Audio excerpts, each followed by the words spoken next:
আমাদের নবগ্রাম এটি ভারতের পাশাপাশি প্লাস বর্ডারের পাশাপাশি হওয়ায় এখানে মাদক বিক্রি ও সেবন অনেক সহজলভ্য ছিল।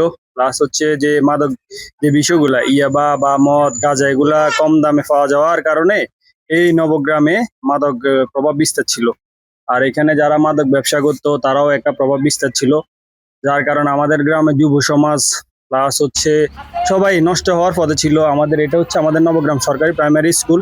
এই স্কুলও একসময় মাদক ব্যবসায়ীদের আস্তানা ছিল, তারা পুরা নবগ্রামের যুব সমাজ নষ্ট করে দিছিল। ওই পরিপ্রেক্ষিতে আমরা নবগ্রাম যুব সমাজ ও প্রবাসীরা উদ্যোগ নিয়েছিলাম যে নবগ্রামকে আমরা মাদক মুক্ত করব। ওই মাদক মুক্ত করার কারণে আমরা নবগ্রামে জিরো টলারেন্স ঘোষণা করি এবং কি নবগ্রামে মাদক বিরোধী অভিযান শুরু করি।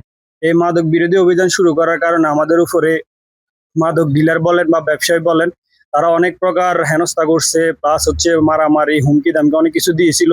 যাক, আমরা যুব সমাজ ঐক্যবদ্ধ হওয়ার কারণে এখন পর্যন্ত আমরা কোনো ক্ষতির সম্মুখীন হই নাই, কিন্তু ভবিষ্যতে আমাদের যান প্রাণের একটা ক্ষতি হওয়ার সম্ভাবনা থেকে যায়। বাত, ব্যথা, প্যারালাইসিস কিংবা আর্থ্রাইটিস, আধুনিক প্রযুক্তি অভিজ্ঞ বিশেষজ্ঞদের সমন্বিত চিকিৎসার নির্ভরযোগ্য নাম টিপিআরসি।